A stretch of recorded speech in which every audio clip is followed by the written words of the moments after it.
ಆತ್ಮೀಯರೇ, ಎಲ್ರಿಗೂ ನಮಸ್ಕಾರ. ಈ ದಿನ ಮಹಾವೀರ ಜಯಂತಿ.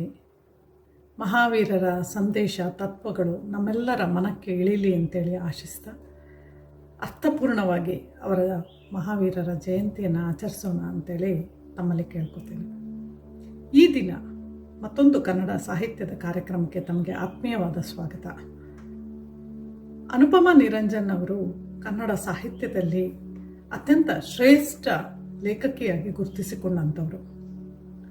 ತೀರ್ಥಹಳ್ಳಿ ಮೂಲದವರಾದಂತಹ ಡಾಕ್ಟರ್ ಅನುಪಮಾ ನಿರಂಜನ್ ಅವರು ನಿರಂಜನ್ ಅವರನ್ನು ಮದುವೆ ಆದ ಮೇಲೆ ಒಂದು ಪ್ರಗತಿಶೀಲ ಮನೋಭಾವವನ್ನು, ಬಂಡಾಯದ ಮನೋಭಾವವನ್ನು, ನವೋದಯವನ್ನು ಒಗ್ಗೂಡಿಸಿಕೊಂಡು ಆ ಕಾಲಕ್ಕೆ ಒಬ್ಬ ವೈದ್ಯ ಆದರೂ ಕೂಡ ತಮ್ಮ ಬರವಣಿಗೆಯನ್ನು ಅದ್ಭುತವಾಗಿ ಮುಂದುವರಿಸಿದಂಥವರು ಡಾಕ್ಟರ್ ಅನುಪಮಾ ನಿರಂಜನ ಅವರು.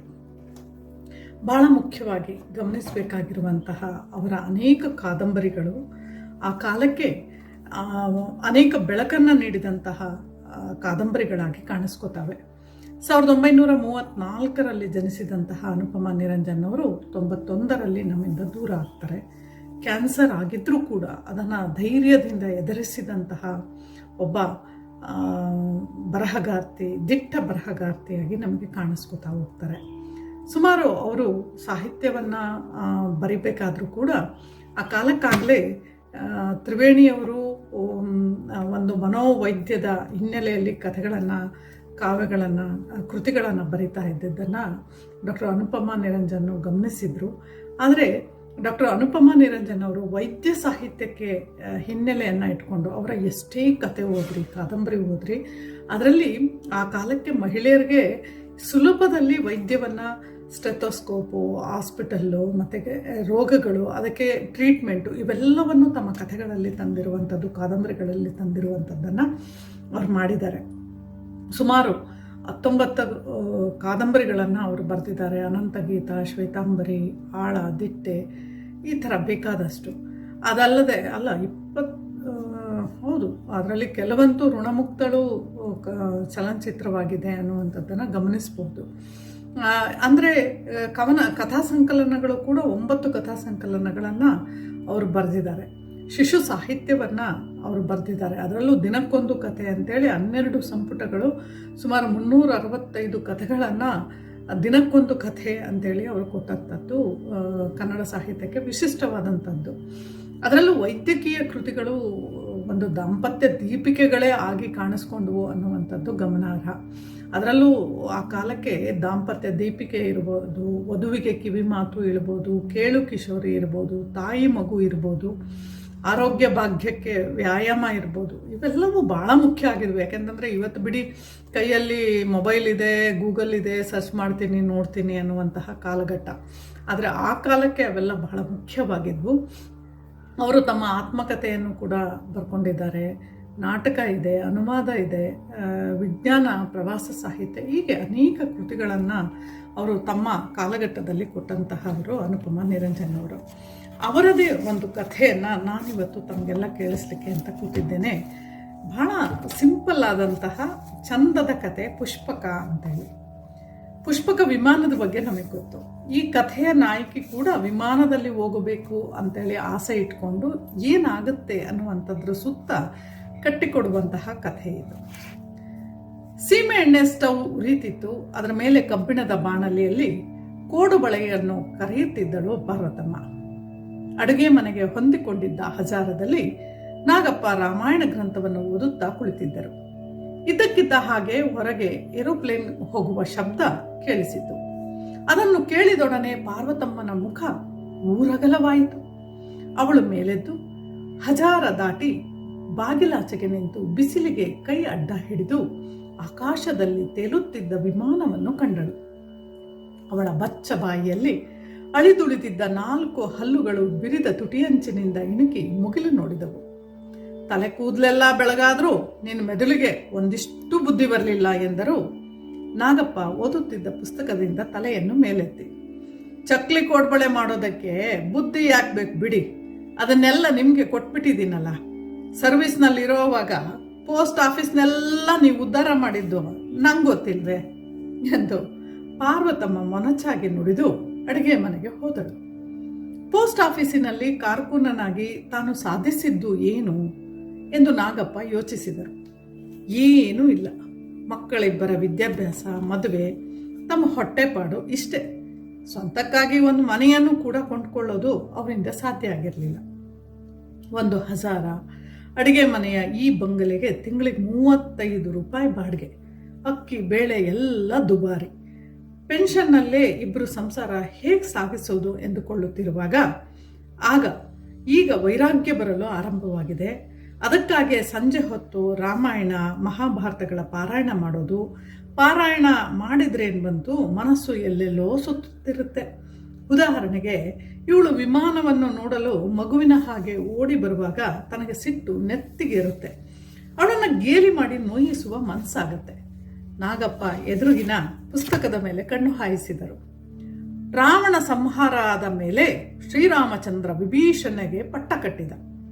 ಆನಂತರ ಸೀತೆಯೊಂದಿಗೆ ಪುಷ್ಪಕ ವಿಮಾನದಲ್ಲಿ ಅಯೋಧ್ಯೆಗೆ ಪಯಣ ಬೆಳೆಸಿದ. ಅವನೊಂದಿಗೆ ಲಕ್ಷ್ಮಣನು ಸಕಲ ವಾನರ ಪರಿವಾರವೂ ಹೊರಟಿತು. ಪುಷ್ಪಕ ವಿಮಾನ ರಾಮಾಯಣದ ಕಾಲದಲ್ಲೂ ವಿಮಾನವಿತ್ತೆ. ಹಾಗಾದರೆ ವಾನರ ಸೇನೆಯೆಲ್ಲ ತುಂಬ ಬೇಕಾದ ಬಹುದೊಡ್ಡ ವಿಮಾನವೇ ಇರಬೇಕು. ನಾವು ವಿಮಾನ ಕಂಡದ್ದು 20ನೇ ಶತಮಾನದಲ್ಲಿ. ಬಹುಶಃ ಪುಷ್ಪಕ ಕವಿ ಕಲ್ಪನೆಯೇ. ಪುರಾಣ ಕಥೆಗಳಲ್ಲಿ ಅನೇಕ ಪುಣ್ಯ ಪುರುಷರು ಸತ್ತಾಗ ಅವರ ಆತ್ಮವನ್ನು ಒಯ್ಯಲು ದೇವತೆಗಳು ವಿಮಾನ ಭೂಮಿಗೆ ಬರ್ತಿದ್ದಂತೆ. ಇದನ್ನೆಲ್ಲ ನಂಬಬಹುದೇ? ಆದರೆ ಮರುಕ್ಷಣ ನಾಗಪ್ಪನವ್ರಿಗೆ ಹೆದರಿಕೆ ಆಯಿತು. ಪುರಾಣಗಳನ್ನು ಪ್ರಶ್ನಿಸಬಾರದು, ಅದು ಪಾಪ. ಇದ್ದದ್ದು ಇದ್ದ ಹಾಗೆಯೇ ನಂಬಬೇಕು. ಉಪ್ಪು ಖಾರ ಸರಿಯಾಗಿದೆಯೋ ನೋಡಿ ಎಂದು ಪಾರ್ವತಮ್ಮ 2 ಕೋಡು ಬಳೆಗಳನ್ನು ತಂದು ತಟ್ಟೆಯಲ್ಲಿ ಇರಿಸಿ ಗಂಡನ ಮುಂದೆ ಹಿಡಿದಳು. ಘಮಘಮನೆ ಬರುತ್ತಿದ್ದ ಪರಿಮಳ, ಬಂಗಾರದ ಬಣ್ಣ. ನಾಗಪ್ಪ ಬಾಯಿ ಚಪಲ ತಡೆಯಲಾರದೆ ಅದನ್ನು ಮುರಿದು ಬಾಯಲ್ಲಿ ಹಾಕಿಕೊಂಡು ಸರಿಯಾಗಿದೆ ಎಂದರು. ಚೆನ್ನಾಗಿದೆ ಎಂದರೆ ಹೆಂಡತಿ ಉಬ್ಬಿ ಹೋಗ್ತಾಳೇನೋ. ಆ ಮಾತು ಹೇಳಲಿಲ್ಲ.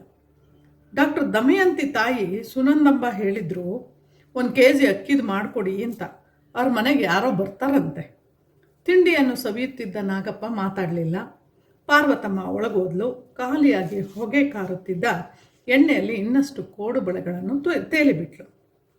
ಅಲ್ಲ, ಈ ವಿಮಾನದ ಹುಚ್ಚು ನನಗ್ಯಾಕೆ ಅಂಟುಕೊಡ್ತು ಅಂದ್ಕೊಂಡ್ಲು. ಸುಮಾರು 10-15 ವರ್ಷ ಹಿಂದಿನ ಮಾತು.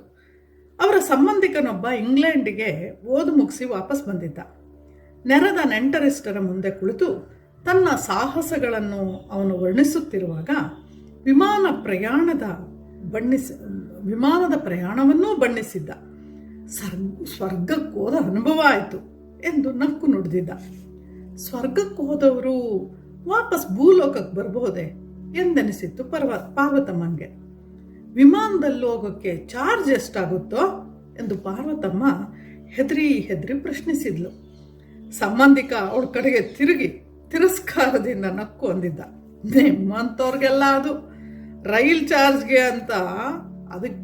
ಚಾರ್ಜ್ಗಿಂತ 3 ಪಟ್ಟು 4 ಪಟ್ಟು ಆಗುತ್ತೆ. ಆ ಕ್ಷಣದವರೆಗೂ ಪಾರ್ವತಮ್ಮನಿಗೆ ತಾನು ವಿಮಾನದಲ್ಲಿ ಕುಳಿತುಕೊಳ್ಳಬೇಕು ಎಂಬ ಬಯಕೆ ಬರಲಿಲ್ಲ. ಅದು ಇರಲೂ ಇಲ್ಲ. ಆದರೆ ಆತ ಆಗೆಂದ ಮೇಲೆ ಅವಳಲ್ಲಿ ಹಠ ಇದ್ದಕ್ಕಿದ್ದ ಹಾಗೆ ಬೇರು ಬಿಡ್ತು. ನಿಮ್ಮಂಥವ್ರಿಗಲ್ಲ ಅಂದಿದ್ದಲ್ಲ ಅವನು. ಹಣದ ವಿಷಯ ತಾನೇ, ಅದನ್ನು ಹೇಗಾದರೂ ಸಂಪಾದಿಸಬಹುದು. ನಾಗಪ್ಪನ ಸಂಪಾದನೆ ತಿಂಗಳಿಗೆ 200 ರೂಪಾಯಿ. ಇದರಲ್ಲಿ ಹೊಟ್ಟೆಪಾಡು, ಮಗನ ವಿದ್ಯಾಭ್ಯಾಸ, ಮಗಳ ಮದುವೆ ಎಲ್ಲ ಆಗಿ ಈಗ ಉಳಿದದ್ದು ಬರೀ ಬಡತನ. ಮಗ ಕೆಲಸ ಸಿಕ್ಕಿ ಹೆಂಡತಿಯೊಂದಿಗೆ ಬೇರೆ ಊರಿಗೆ ಹೋದಾಗ ಖಾಲಿ ಮನೆಯಲ್ಲಿ ಬೇಸರ ಬಂದು ಪಾರ್ವತಮ್ಮ ಅಕ್ಕಪಕ್ಕದ ಮನೆಯವ್ರಿಗೆ ತಿಂಡಿ ಮಾಡಿಕೊಡ್ಲಿಕ್ಕೆ ಆರಂಭ ಮಾಡಿದ್ಲು. ರೂಪಾಯಿಗಳು ಬಲು ನಿಧಾನವಾಗಿ 3 ಗಂಟಿನ ಸೀರೆ ಎಡಲಿ ಜಮಾವಣೆ ಆಗಲಿಕ್ಕೆ ಶುರುವಾಯಿತು. ಒಮ್ಮೊಮ್ಮೆ ಮನೆಯಲ್ಲಿ ಅಕ್ಕಿ ಬೆಳೆ ಕಡಿಮೆ ಆದಾಗ ನಾಗಪ್ಪ ಅಂತಿದ್ರು, ಲೇ ನಿನ್ನ ಟ್ರಂಕ್ನಲ್ಲಿರೋ ರೂಪಾಯಿ ತೆಗಿಯ, ಮನೆ ಖರ್ಚೆಲ್ಲ ನನ್ನ ಪೆನ್ಷನ್ನಿಂದನೇ ಆಗಬೇಕು ಅಂತ ರೂಲ್ಸ್ ಮಾಡಿದೀಯಾ? ರೂಲ್ಸ್ ಅಲ್ಲ, ಟ್ರಂಕ್ನಲ್ಲಿರೋದನ್ನು ಮುಟ್ಟೋ ಹಾಗಿಲ್ಲ, ಅದು ದೇವ್ರಿಗೆ ಮುಟ್ಬಿಟ್ಟ ಹಾಗೆ. ನಾಗಪ್ಪ ಕನಲಿ ನುಡಿತಿದ್ರು. ಶುದ್ಧ ಮೂರ್ಖತನ. ನೀನು ವಿಮಾನದಲ್ಲಿ ಎಲ್ಲಿಗೆ ಹೋಗ್ತೀಯ? ಹೋಗ್ತೀನೋ ಬಿಡ್ತೀನೋ ಅದು ಬೇರೆ ಮಾತು.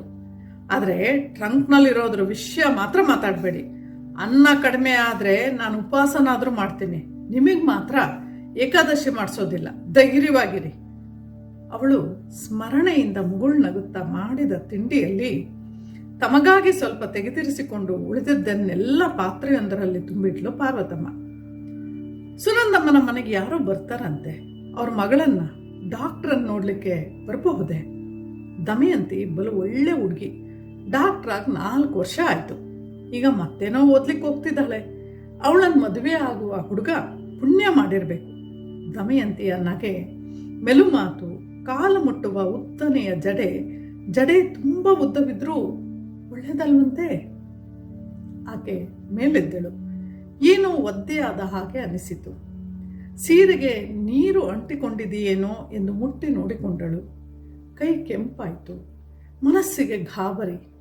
ಮುಟ್ಟು ನಿಂತು 10 ವರ್ಷ ಆಯಿತು. ಅದಲ್ಲ ಇದು ಅನ್ನಿಸ್ತು. ಶುರುವೇನಾದರೂ ಆಯ್ತಾ ಮತ್ತೆ ಎಂದುಕೊಂಡಾಗ ನೋವೇನೂ ಇರಲಿಲ್ಲ. ಅಥವಾ ಕುರು ಏನಾದರೂ ಆಗಿದೆಯಾ? ಅನುಮಾನದಿಂದ ನೋಡಿಕೊಂಡ್ಳು. ಅದು ಕೂಡ ಆಗಿರಲಿಲ್ಲ. ಬಚ್ಚಲು ಮನೆಗೆ ಹೋಗಿ ಸ್ವಚ್ಛ ಮಾಡಿಕೊಂಡು ಸೀರೆ ಬದಲಾಯಿಸ್ಕೊಂಡು ಬಂದಾಗ ಯಾಕೋ ಏನೋ ಒಂಥರ ಭಯ ಆಯಿತು. ಹಾಗೂ ಡಾಕ್ಟ್ರು ದಮಯಂತಿ ಮನೆಗೆ ಹೋಗ್ತಿದ್ದೀನಿ, ತೋರಿಸ್ಕೊಂಡು ಬರಬಹುದು ಎಂದ್ಕೊಂಡ್ಳು. ಆದರೆ ಬೇಡ, ನೋಡೋಣ, ಇಷ್ಟಕ್ಕೆಲ್ಲ ಗಾಬರಿ ಆದರೆ ಹೇಗೆ? ಏನೋ ಉಷ್ಣ ಆಗಿರಬೇಕು, ಒಂದಷ್ಟು ಬಾರ್ಲಿ ನೀರು ಮಜ್ಜಿಗೆ ಬಳಸಿದ್ರೆ.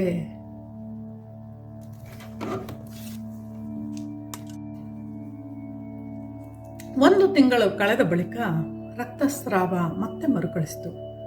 ಈ ಬಾರಿ ಪಾರ್ವತಮ್ಮನಿಗೆ ನಿಜವಾಗೂ ಭೀತಿಯಾಯಿತು. ಅವಳು ನೆರೆಮನೆಯ ಡಾಕ್ಟರ್ ದಮಯಂತಿಯ ಬಳಿಗೆ ಹೋದ್ಲು. ಮುಟ್ಟು ನಿಂತ ಬಳಿಕ ಈಗಾಗೋದು ಅಪಾಯ. ಪಾರ್ವತಮ್ಮ ಅವರೇ, ನಾಳೆ ಆಸ್ಪತ್ರೆಗೆ ಬನ್ನಿ, ಪರೀಕ್ಷೆ ಮಾಡ್ತೀನಿ, ಹಾಗೆ ನಮ್ಮ ಬಾಸ್ಗೂ ತೋರಿಸ್ತೀನಿ ಅಂದ್ಲು ದಮಯಂತಿ. ಮರುದಿನ ಆಸ್ಪತ್ರೆಯಲ್ಲಿ ಪಾರ್ವತಮ್ಮನ ಗರ್ಭಕೋಶ ಪರೀಕ್ಷೆ ಮಾಡಿದಾಗ ದಮಯಂತಿಗೆ ಆತಂಕ ಆಯಿತು. ಗರ್ಭಕೋಶದ ಬಾಯಿಯ ತುಂಬ ಹುಣ್ಣುಗಳಿದ್ದವು. ಗ್ಲೌಸ್ ಹಾಕ್ಕೊಂಡು ಬೆರಳುಗಳು ಅವನ್ನು ಮುಟ್ಟಿದೊಡನೆ ರಕ್ತಸ್ರಾವ ಆಗ್ತಿತ್ತು.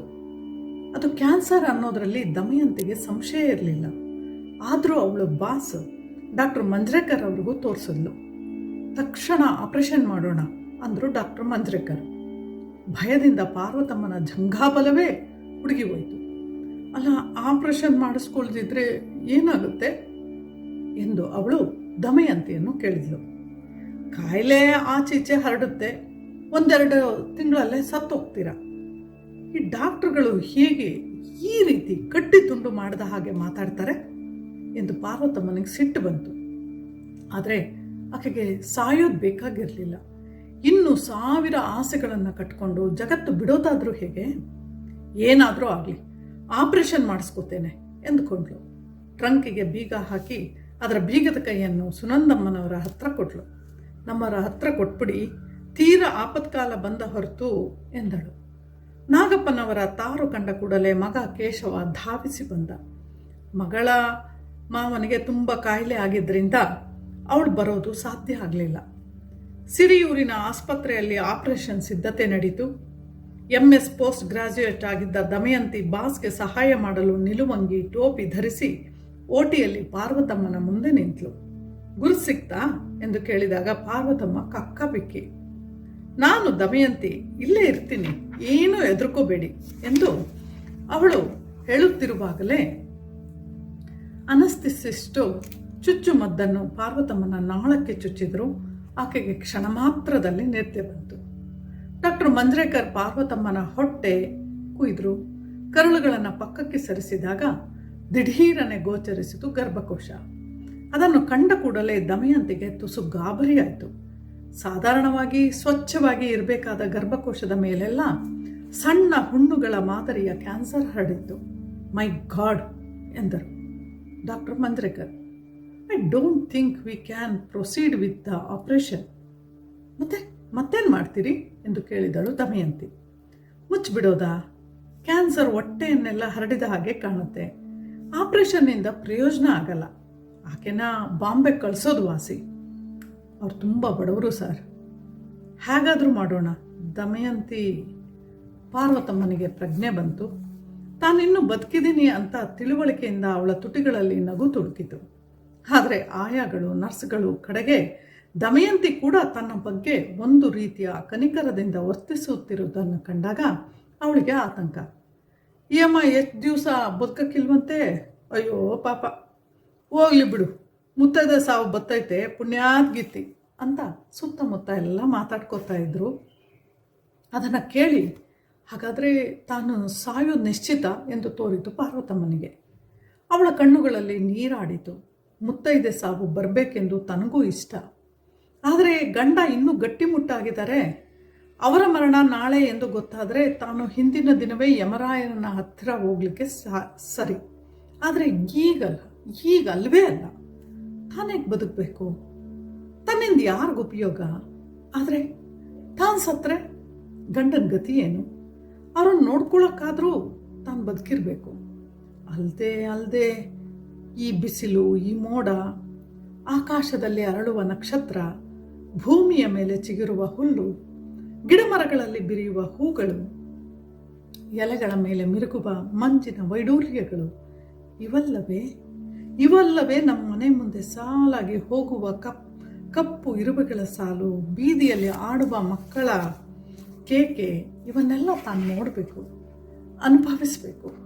ಕಡೆಗೆ ಕೋಡ್ಬಳೆ ಚಕ್ಲಿ ಮಾಡಿ ವಿಮಾನದಲ್ಲಿ ಹೋಗುವ ಆಸೆಗಾದರೂ ತಾನು ಬದುಕಲೇಬೇಕು. ಡಾಕ್ಟರ್ ಮಂಜ್ರೇಕರು ನಾಗಪ್ಪನವರು ಹೇಳಿದರು, ನೀವು ಆದಷ್ಟು ಬೇಗ ಇವರನ್ನು ಬೊಂಬಾಯಿಯ ಟಾಟಾ ಮೆಮೋರಿಯಲ್ ಆಸ್ಪತ್ರೆಗೆ ಕರ್ಕೊಂಡೋಗಿ, ಅಲ್ಲಿ ಮಾತ್ರ ಈ ಕಾಯಿಲೆಗೆ ಚಿಕಿತ್ಸೆ ಮಾಡ್ಬೋದು. ಶಸ್ತ್ರಕ್ರಿಯೆ ಆಗಿ 1 ವಾರವೂ ಕಳೆದಿಲ್ಲ. ಇಂಥ ಪರಿಸ್ಥಿತಿಯಲ್ಲಿ ಪಾರ್ವತಮ್ಮನನ್ನು ಸಿರಿಯೂರಿನಿಂದ ಅಷ್ಟು ದೂರ ಕರೆದುಕೊಂಡು ಹೋಗೋದಾದರೂ ಹೇಗೆ ಎಂದು ನಾಗಪ್ಪ ಚಿಂತಿಸ್ತಾ ಇರುವಾಗಲೇ ದಮಯಂತಿ ಹೇಳಿದ್ಲು, ವಿಮಾನದಲ್ಲಿ ಹೋಗ್ಬೋದು, ಹೆಚ್ಚು ಆಯಾಸನೂ ಆಗಲ್ಲ, ಕನ್ಸೆಷನ್ ಬೇರೆ ಕೊಡ್ತಾರೆ ಅಂದ್ಲು. ಆದರೆ ವಿಮಾನದಲ್ಲಿ ಹೋಗುವಷ್ಟು ಸಿರಿವಂತರೇ ತಾವು ಎಂದು ನಾಗಪ್ಪ ಖಿನ್ನ ಮನಸ್ಕರಾಗಿ ಕುಳಿತರು. ಆಗ ಹೆಂಡತಿ ಟ್ರಂಕಿನಲ್ಲಿ ಕೂಡಿರಿಸಿದ್ದ ಹಣದ ನೆನಪಾಯಿತು. ಬೀಗದ ಕೈಗಾಗಿ ಹುಡುಕಾಡಿದ್ರು, ಸಿಗಲಿಲ್ಲ. ಆಸ್ಪತ್ರೆಯಲ್ಲಿ ಪಾರ್ವತಮ್ಮನನ್ನು ಕೇಳಿದಾಗ ಅದು ಸುನಂದಮ್ಮನವರ ಬಳಿ ಇರೋದು ತಿಳಿಯಿತು. ಹೆಂಡತಿ ತನ್ನನ್ನು ನಂಬಲಿಲ್ವಲ್ಲ ಎಂದು ಗಂಡನಿಗೆ ಬೇಸರವಾದರೂ ಬೀಗದ ಕೈ ಇಸಿದು ತಂದು ಟ್ರಂಕ್ನಲ್ಲಿ ಇದ್ದ ಹಣವನ್ನು ಎಣಿಸಿದರು. ಮುದುಡಿದ ನೋಟುಗಳು, ಚಿಲ್ಲರೆ, ವರ್ಷಗಟ್ಟಲೆ ಕೂಡಿಸಿದ ಹಣ 400 ರೂಪಾಯಿ 50 ಪೈಸೆ ಇತ್ತು. ಪ್ರಯಾಣಕ್ಕೆ ಬೇಕಾದ ಉಳಿದ ಹಣವನ್ನು ದಮಯಂತಿ ಕೂಡಿಸ್ಕೊಟ್ಲು. ಹೋಗ್ಲಿ ಬಿಡಮ್ಮ, ಪಾಪ ಪಾರ್ವತಮ್ಮನ ಒಂದು ಆಸೆ ಆದರೂ ಕೈ ಕೂಡಲಿ, ಆಕೇನು ವಾಪಸ್ ಬರೋಲ್ಲ. ಅದಕ್ಕೆ ಹಾಗಂತಿ? ಕ್ಯಾನ್ಸರ್ ಹರಡ್ಬಿಟ್ಟಿದೆ ಅಮ್ಮ, ಅವಳು ಉಳಿಯೋಲ್ಲ. ಸುನಂದಮ್ಮನವರಿಗೆ ಅದನ್ನು ಕೇಳಿ ದುಃಖವಾಯಿತು. ಪಾರ್ವತಮ್ಮನಿಗಾಗಿ ಅಲ್ಲ, ತನಗೆ ಬೇಕಾದಾಗ ತಿಂಡಿ ಮಾಡಿಕೊಡೋರು ಇಲ್ಲವಾಗ್ತಾಳಲ್ಲ ಎಂದು. ಕೇಶವನಿಗೆ ರಜಾ ಇರಲಿಲ್ಲ ಅಂತ ನಾಗಪ್ಪನವರೇ ಪಾರ್ವತಮ್ಮನ ಜೊತೆ ಮುಂಬೈಗೆ ಹೊರಡುವುದೆಂದು ನಿರ್ಧಾರ ಆಯಿತು. ವಿಮಾನ ಪ್ರಯಾಣ ಎಂದು ಕೂಡಲೇ ಪಾರ್ವತಮ್ಮನ ಮುಖ ಹರಳಿತು. ಶಸ್ತ್ರಕ್ರಿಯೆಯ ನೋವನ್ನು ಮರೆತು ಆಕೆ ಎದ್ದು ಕುಳಿತಳು. ಪ್ರಯಾಣದ ದಿನ ಗಂಡನ ಕೈ ಹಿಡಿದುಕೊಂಡು ಮೆಲ್ಲನೆ ವಿಮಾನದ ಬಳಿಗೆ ಬಂದಾಗ ಪಾರ್ವತಮ್ಮನಿಗೆ ಸಂತೋಷದಿಂದ ಬೌಳಿ ಬರ ಹಾಗಾಯಿತು. ತನ್ನ ಜೀವಮಾನದ ದೊಡ್ಡ ಬಯಕೆ ಇವತ್ತು ಕೈಗೂಡ್ತಾ ಇದೆ. ಆದರೆ ತಾನೀಗ ಏನು ಮಾಡೋದು? ಹೋಗುತ್ತಿರೋದು ರೋಗಿಯಾಗಿ. ಎಂಥ ವಿಪರ್ಯಾಸ! ನಾಗಪ್ಪನವರು ಬೆರಗಿನಿಂದ ವಿಮಾನ ದಿಟ್ಟಿಸಿದ್ರು. ಪುಷ್ಪಕ ವಿಮಾನದ ನೆನಪಾಯಿತು ಅವರಿಗೆ. ಶ್ರೀರಾಮಚಂದ್ರ ಪಟ್ಟಾಭಿಷೇಕಕ್ಕಾಗಿ ಪುಷ್ಪಕದಲ್ಲಿ ಹೊರಟಿದ್ದ ತಾವು ಈಗ ಹೋಗ್ತಿದ್ದೇವೆ, ತಮಗೊಳ್ಳೇದಾಗಬೇಕು. ಅವರಿಬ್ಬರು ತಮ್ಮ ಆಸನಗಳಲ್ಲಿ ಕುಳಿತರು. ಒಳ್ಳೆ ಹಂಸತೂಲಿಕ ಕಲ್ಪದ ಹಾಗೆ ಅನ್ನಿಸ್ತು ಪಾರ್ವತಮ್ಮಂಗೆ. ಆಯಾಸದಿಂದ ಅವಳು ಸೀಟಿಗೆ ಒರಗಿಕೊಂಡ್ಳು. ಕಿಟಕಿ ಆಚೆ ದಿಟ್ಟಿಸಿದಾಗ ತಮ್ಮ ಊರು, ತನ್ನ ರಹಸ್ಯಗಳನ್ನೆಲ್ಲ ಬಚ್ಚಿಟ್ಕೊಂಡು ನಿಗೂಢವಾಗಿ ಕುಳಿತ ಹಾಗೆ ಕಾಣಿತು. ವಿಮಾನದ ಬಾಗಿಲು ಹಾಕ್ಕೊಂತು. ಗಗನಸಖಿ ಪೆಪ್ಪರ್ಮೆಂಟ್ಗಳನ್ನು ತಂದುಕೊಟ್ಲು. ನಾವೇನು ಚಿಕ್ಕ ಮಕ್ಕಳೇ ಅಂತ ಪಾರ್ವತಮ್ಮ ಕೇಳಿಯೇ ಬಿಟ್ಲು. ಎಲ್ಲರೂ ತಿಂತಿದ್ದಾರೆ ಕಣೆ, ನೀನು ಬಾಯಲ್ಲಿ ಹಾಕೋ ಅಂದರು ನಾಗಪ್ಪ. ವಿಮಾನದ ಪರದೆಯನ್ನು, ಸೂರಿನ ಅಲಂಕಾರವನ್ನು ನೋಡುತ್ತಾ ಪಾರ್ವತಮ್ಮ ವಿಸ್ಮಿತಳಾದ್ಲು. ಬಿಗಿದ ತುಟಿಗಳಿಂದ ಕುಳಿತ ಪ್ರಯಾಣಿಕರನ್ನು ಕಂಡು ಅವಳು ಗಂಡನ ತೋಳ್ಮುಟ್ಟಿ, ಅಲ್ರಿ ಇವರೆಲ್ಲ ಯಾಕೆ ಹೀಗೆ ಸುಮ್ಮನೆ ಕೂತಿದ್ದಾರೆ ಎಂದು ಪ್ರಶ್ನಿಸಿದರು. ದೊಡ್ಡ ಮನುಷ್ಯರು ಹೆಚ್ಚು ಮಾತಾಡಬಾರ್ದು ಅಂದರು. ವಿಮಾನ ಮೇಲೇರ್ತು. ಮುಗಿಲುಗಳಿಗೆ ಬಿಸಿಲು ಕನ್ನಡಿ ಹಿಡಿತು. ಆಕಾಶದಲ್ಲಿ ಓಡುತ್ತಿದ್ದ ಮೋಡಗಳು, ಈಜುವ ಹಿಮಗಡ್ಡೆಗಳ ಹಾಗೆ ಕಂಡವು ಪಾರ್ವತಮ್ಮಂಗೆ. ಒಂದು ವಿಚಿತ್ರ ದೃಶ್ಯ ಗೋಚರಿಸಿದ ಹಾಗೆ ಭಾಸವಾಯಿತು. ಅವಳು ಇದ್ದಕ್ಕಿದ್ದಂತೆ, ನೋಡಿ ನೋಡಿ ಅಲ್ಲಿ ನೋಡಿ, ಪರಮಾತ್ಮ ಕ್ಷೀರಸಾಗರದಲ್ಲಿ ಆದಿಶೇಷನ ಮೇಲೆ ಮಲಗಿದ ಹಾಗೆ ಕಾಣಿಸೋದಿಲ್ವೇ ಅಂತ ಕೇಳಿದ್ಲು. ನಾಗಪ್ಪ ಕಿಟಿಕಿ ಹೊರಗಡೆ ನೋಡಿದ್ರು. ಬರೀ ಮುಗಿಲುಗಳ ಹಿಂಡು. ಪಾತು, ನಿಂಗೆ ಮೈ ಹುಷಾರಿಲ್ಲ ಕಣೆ, ಸುಮ್ಮನೆ ಕೂತ್ಕೋ. ಪಾರ್ವತಮ್ಮಂಗೆ ಸಿಟ್ಟು ಬಂತು. ಮೈ ಹುಷಾರಿಲ್ದಿದ್ರು ತಲೆ ನೆಟ್ಟಗಿದೆ ಅಂದ್ಕೊಂಡ್ಲು. ದೇವದೇವತೆಗಳು ಆಕಾಶದಲ್ಲಿ ಇರ್ತಾರೆ ಅಂತ ತಾನು ನಂಬಿದ್ದೇವಲ್ಲ, ಇದ್ರೆ ಅವರು ತಮ್ಗೆಲ್ಲಿಯಾದರೂ ಸಿಗಬೇಕು. ಹಾಗಾದರೆ ತನ್ನ ಕಣ್ಣಿಗೆ ವಿಷ್ಣು ಪರಮಾತ್ಮ ಗೋಚರಿಸಿದ ಸುಳ್ಳೆ ಅಂದ್ಕೊಂಡ್ಲು. ಇನ್ನು ಯಾರ ಕಣ್ಣಿಗೆ ಬಿದ್ದರೂ ಮಾತಾಡೋದಿಲ್ಲ ಎಂದು ತುಟಿ ಬಿಗಿ ಹಿಡಿದುಕೊಂಡು ಕೂತ್ಲು. ಸ್ವಲ್ಪ ಹೊತ್ತಿನಲ್ಲಿ ಗಗನಸಖಿ ಬ್ರೆಡ್ ಮತ್ತು ಕೇಕ್ಗಳನ್ನು ತೆಗೆದುಕೊಂಡು ಬಂದ್ಲು. ಇಸಿ, ಬ್ರೆಡ್ ಯಾರು ತಿಂತಾರೆ? ಹುರಿಗಾಳೋ ಚಕ್ಲಿಯೋ ಇದೆಯಾ ಕೇಳಿ ಎನ್ನುತ್ತಾ ಅದನ್ನು ನೀಡಲು ಬಾಗಿದ ಯುವತಿಯನ್ನು, ನಿನ್ನ ಹೆಸರೇನೆ ತಾಯಿ ಅಂತ ಕೇಳಿದಾಗ ಆಕೆ ಓತಿಕ್ಯಾತದಂತೆ ಮುಖ ಮಾಡಿ ಸಿಟ್ಟಿನಿಂದ ತಟ್ಟೆಯನ್ನು ಕುಕ್ಕಿ ಹೊರಟು ಹೋದ್ಲು. ಪಾರ್ವತಮ್ಮ ವಿಧಿಯಿಲ್ಲದೆ ಬ್ರೆಡ್ಡನ್ನು ಕಚ್ಚಿ ತಿನ್ನತೊಡಗಿದಳು. ಈ ವಿಮಾನದಲ್ಲಿ ಕಕ್ಕಸುಗಿಕ್ಕ ಸಿಲ್ವೆ, ಇಷ್ಟೊಂದು ಜನ ಇದ್ದಾರೆ, ಹೇಗೆ ಮಾಡ್ತಾರೆ? ಇರ್ಬೋದೆ, ನಂಗೆ ಗೊತ್ತಿಲ್ಲ. ಒಂದ್ಸಾರಿ ಹೀಗೆ ನಮ್ಮೂರಿನಿಂದ ಬಸ್ಸಲ್ಲಿ ಬರುವಾಗ ನಂಗೆ ಬೇದಿ ಹತ್ಕೊಂಡ್ಬಿಡ್ತು ಕಣ್ರಿ. ಪಾಪ ಬಸ್ಸಿನ ಡ್ರೈವರು ದಾರಿಲೇ ಮೂರ್ನಾಲ್ಕು ಸರಿ ನಿಲ್ಲಿಸಿದ್ದ. ವಿಮಾನ ಅಂದರೆ ಬಸ್ಸಲ್ಲ ಪಾತು, ಇದು ಹೋಗ್ತಿರೋದು ಆಕಾಶದಲ್ಲಿ, ಭೂಮಿ ಮೇಲಲ್ಲ. ಬೇಕು ಅಂದ ಕಡೆ ಎಲ್ಲ ಇದನ್ನು ನಿಲ್ಸಕ್ಕಾಗೋಲ್ಲ ಎಂದು ಸಿಟ್ಟಿನಿಂದ ನಾಗಪ್ಪ ನುಡಿದ್ರು. ಆಗೋ ಈಗೋ ಅನ್ನುವಷ್ಟರಲ್ಲಿ ವಿಮಾನ ಮುಂಬಯಿನ ನಿಲ್ದಾಣದಲ್ಲಿ ಇಳಿದುಬಿಡ್ತು. ಅಲ್ಲಿಂದ ಟ್ಯಾಕ್ಸಿಯಲ್ಲಿ ಪರೇಲಿನಲ್ಲಿದ್ದ ನೆಂಟರ ಮನೆಗೆ ಗಂಡ ಹೆಂಡತಿ ಪ್ರಯಾಣ ಬೆಳೆಸಿದ್ರು. ದಾರಿಯಲ್ಲಿ ಸಾಲುಗಟ್ಟಿದ ವಾಹನಗಳು, ಜನರಿಂದ ತುಂಬಿ ತುಳುಕ್ತಾ ಇದ್ದ ಪಾದರಸ್ತೆಗಳು, ಆಕಾಶದೆತ್ತರಕ್ಕೆ ಏರಿ ನಿಂತ ಮನೆಗಳು ಇವನ್ನು ಕಂಡ ಪಾರ್ವತಮ್ಮನಿಗೆ ತಾನು ಮಾಯಾನಗರಿಗೆ ಬಂದಿರುವುದೇನೋ ಅಂತ ಭ್ರಮೆ ಉಂಟಾಯಿತು. ಟಾಟಾ ಮೆಮೋರಿಯಲ್ ಆಸ್ಪತ್ರೆಗೆ ಬಂದರು. ಜನಸಮುದ್ರ, ದುಃಖದ ತೆರೆಗಳು, ರೋಗಿಗಳು ಮತ್ತು ಅವರ ಸಹಾಯಕರ ಮುಖಗಳ ಆತಂಕದಿಂದ ತುಂಬಿಕೊಂಡಿವೆ. ನರಳಿಕೆ, ಸಂಕಟಗಳನ್ನು ಮೊಗೆದು ಚೆಲ್ಲುತ್ತಿವೆ. ಸಾವಿನ ಭೀತಿ ಕಣ್ಣಿನಲ್ಲಿ ಹೆಪ್ಪು ಕಟ್ಟಿ ಕುಳಿತಿದೆ. ಈ ಜ್ವಾಲಾಮುಖಿಯ ಮಧ್ಯೆ ಕುಳಿತ ಡಾಕ್ಟರು, ನರ್ಸ್ಗಳು, ಗಂಭೀರ ನಿರಾತಂಕ ಹೊಳೆಯುವ ನೆಲಗಳು, ಕುರ್ಚಿಗಳು, ಮೈಕ್ರೋಸ್ಕೋಪ್ಗಳು, ಅದರಲ್ಲಿ ಇಣುಕಿ ನೋಡುವ ಕಣ್ಣುಗಳು, ಅಧ್ಯಯನ, ಸಂಶೋಧನೆ, ಕಡಲಿನ ತೆರೆಗಳು ಅಪ್ಪಳಿಸುತ್ತಲೇ ಇವೆ. ಪಾರ್ವತಮ್ಮನನ್ನು ಪರೀಕ್ಷಿಸಿದ ತಜ್ಞರ ಅಭಿಪ್ರಾಯ, ತುಂಬ ಅಡ್ವಾನ್ಸ್ ಕೇಸು, ಯಾವ ಭರವಸೆನೂ ಕೊಡೋಕ್ಕಾಗಲ್ಲ. ಆದರೆ ಈಗ ರೇಡಿಯೇಷನ್ ಥೆರಪಿ ಶುರು ಮಾಡೋಣ, ರಿಯಾಕ್ಷನ್ ನೋಡಿಕೊಂಡು ಮುಂದಿನ ಚಿಕಿತ್ಸೆ ನೀಡಬಹುದು. ಹೊರಗೆ ಬಂದಾಗ ಪಾರ್ವತಮ್ಮ ಹಾಗಂದ್ರೆ ಏನು ಅಂತ ಗಂಡನ್ನು ವಿಚಾರಿಸಿದ್ಲು. ರೇಡಿಯೇಷನ್ ಅಂದರೆ ಒಂಥರ ಲೈಟ್ ಕೊಡ್ತಾರೆ ಅಷ್ಟೇ ಎಂದು ನಾಗಪ್ಪ ನುಡಿದಾಗ, ಸದ್ಯ ಮತ್ತೆ ಆಪರೇಷನ್ ಇಲ್ವಲ್ಲ ಎಂದು ಅವಳು ಸಮಾಧಾನದ ನಿಟ್ಟುಸಿರು ಬಿಟ್ಟಳು. ಕೊಬಾಲ್ಟ್ ಕ್ಯಾಪ್ಸುಲ್ಗಳನ್ನು ಯೋನಿಯೊಳಗೆ ಹಾಕಿದ ಬಳಿಕ ಅವಳಿಗೆ ಅದರ ಕಷ್ಟ ಅರ್ಥವಾಗತೊಡಗಿತು. ಒಳಗೊಳಗೆ ದಹಿಸುವ ಕೆಂಡದ ಹಾಗೆ ಅದು ತನ್ನ ಮೈಯನ್ನು ಸುಡುತ್ತಿದೆ ಎನಿಸಿತು. ನೋವು, ಉರಿ, ಸಹಿಸಲು ಅಸಾಧ್ಯ. ಆದರೆ ರಕ್ತಸ್ರಾವ ನಿಂತಿತು. ಪಾರ್ವತಮ್ಮ ರೇಡಿಯಾಲಜಿಸ್ಟರ ಬಳಿಗೆ ಹೋದಳು. ಹೊಟ್ಟೆಯ ಮೇಲೆ ಮಲಗಿಸಿ ಅವರು ಹೀಗೆ ಹೇಳಿದರು. ಅವಳಿಗೆ ಇಂಗ್ಲಿಷ್ ಬರ್ತಿರಲಿಲ್ಲ, ಮರಾಠಿಯೂ ಇಲ್ಲ. ಹತ್ತಿರದಲ್ಲಿದ್ದ ನರ್ಸ್ ಅವಳನ್ನು ಮಲಗಿಸಿದ್ದಳು. ರೇಡಿಯಾಲಜಿಸ್ಟ್ ದಪ್ಪಗಿನ ಕಪ್ಪು ಪೆನ್ಸಿಲ್ನಿಂದ ಅವಳ ಸೊಂಟದ ಮೇಲೆ ಚೌಕಾಕಾರದ ಗುರುತೊಂದನ್ನು ಹಾಕಿದರು. ಆ ಜಾಗಕ್ಕೆ ಮಾತ್ರ ರೇಡಿಯೇಷನ್ ಕೊಡಬೇಕು ಎಂಬುದನ್ನು ಸೂಚಿಸುವುದಕ್ಕಾಗಿ. ಇದನ್ನು ಅಳಿಸಬೇಡಿ ಎಂದು ಅವರು ಸನ್ನೆಯಿಂದ ಸೂಚಿಸಿದಾಗ ಅವಳಿಗೆ ಗಾಬರಿಯಾಯಿತು. ಏನೋ ಬರೆದಿದ್ದಾರೆ, ಈ ಗುರುತು ಶಾಶ್ವತವಾಗಿ ತನ್ನ ಮೇಲೆ ಉಳಿಯುವುದೇ ಎಂದು. ಔಟ್ ಪೇಷಂಟ್ಸ್ ಡಿಪಾರ್ಟ್ಮೆಂಟ್ನಲ್ಲಿ ಪಾರ್ವತಮ್ಮನೂ ನಾಗಪ್ಪನವರು ಇತರ ರೋಗಿಗಳಂತೆ ಹೊರಗು ಬೆಂಚುಗಳ ಮೇಲೆ ಕಾದು ಕುಳಿತರು. ಹತ್ತಿರದಲ್ಲೇ ಫ್ಯಾನ್ ತಿರುಗ್ತಾ ಇತ್ತು. ದೂರದಲ್ಲೊಂದು ಗಡಿಯಾರ ಕಾಲ ಸೂಚಿಸ್ತಾ ಇತ್ತು. ಮೈಕಿನಿಂದ ಮಿಸ್ಟರ್ ಭೀಡೆ ಎಂಬ ಕರೆ ಕೇಳಿಸ್ತು. ವೃದ್ಧರೊಬ್ಬ ಎದ್ದು ಒಳಗೆ ಹೋದ. ಅವನ ಕೈ ಹಿಡಿದು ಕರೆದೊಯ್ದ ಮಗ ಬಾಗಿಲಿನಲ್ಲೇ ನಿಂತ. ನರಕದ ಒಳಗೆ ಒಬ್ಬನೇ ಹೋದ ಬೀಡೆ.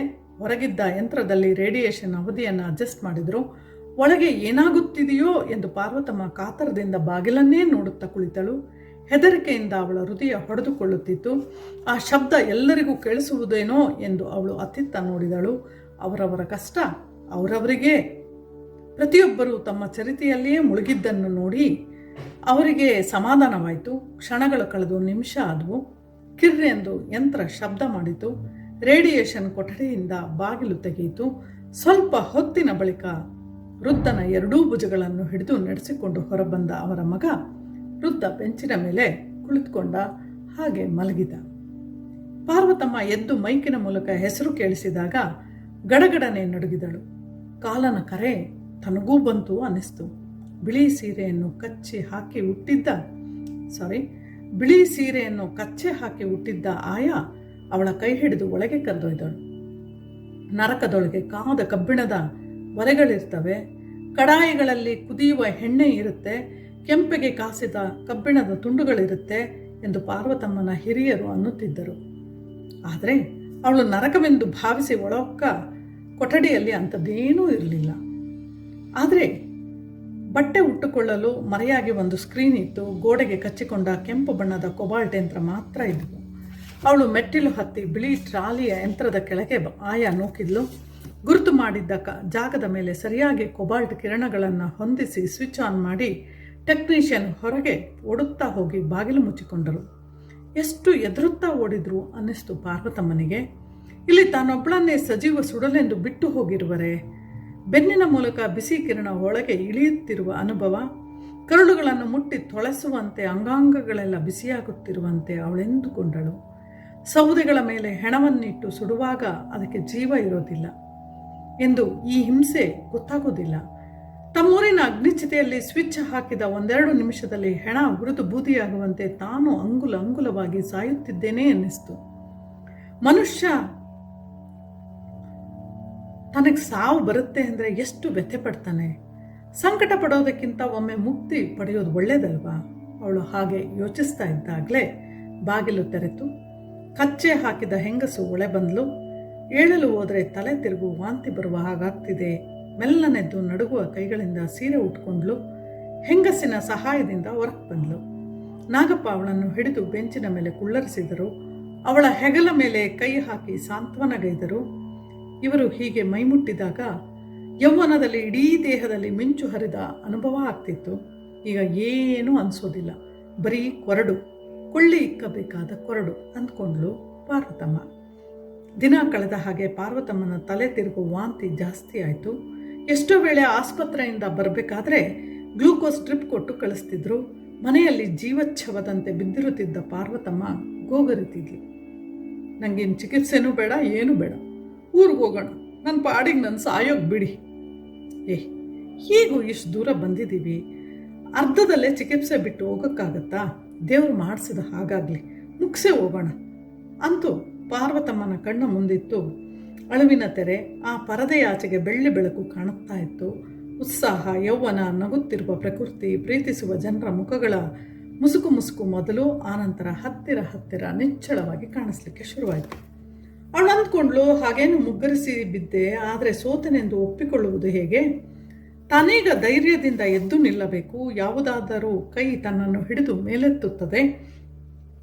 ಆಗ ಮುಖಕ್ಕೆ ತಗಲಿದ ಮಣ್ಣನ್ನು, ಬೂದಿಯನ್ನು ಒರೆಸಿಕೊಂಡು ಎಲ್ಲರಂತೆ ದಿಟ್ಟಳಾಗಿ ನಡೆಯಬಹುದು. ಏನೂ ಆಗದವಳಂತೆ ಸಾವಿತ್ರಿ ಯಮನನ್ನು ಜಯಿಸಲಿಲ್ಲವೇ? ತಾನೂ ಹಾಗೆ ಮರಣವನ್ನು ಗೆದ್ದು ಚಿರಂಜೀವಿ ಆಗಬಹುದು ಅಲ್ವೇ? ದಿನಗಳು, ವಾರಗಳಾದವು, ತಿಂಗಳುಗಳು ಕಳೆದವು. ಚಿಕಿತ್ಸೆ ಮುಗಿಸಿದ ಪಾರ್ವತಮ್ಮ ಚೇತರಿಸಿಕೊಂಡ್ರು. ಮುಂಬೈಯಿಂದ ವಾಪಸ್ಸು ಪ್ರಯಾಣ ರೈಲಿನಲ್ಲಿ. ಕೈಲಿದ್ದ ಹಣವನ್ನೆಲ್ಲ ಮುಗಿಸಿ ನೆಂಟರಿಂದ ಸಾಲ ತಗೊಂಡು ಪಾರ್ವತಮ್ಮನ ಮುಖದಲ್ಲಿ ಜಗತ್ತನ್ನೇ ಜಯಿಸಿದ ಕಳೆ ಇತ್ತು.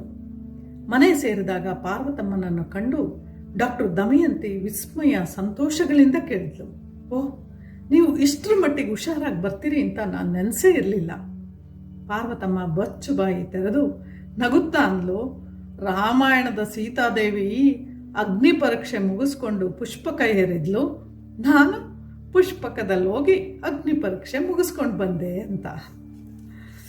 ಇದು ಈ ಹೊತ್ತಿನ ಕತೆ. ನೀವೆಲ್ಲ ಕೇಳಿದ್ದೀರಿ. ಈ ಕಥೆ ಹೇಗನ್ನಿಸ್ತು ಅನ್ನುವಂಥದ್ದನ್ನು ಹೇಳಿ.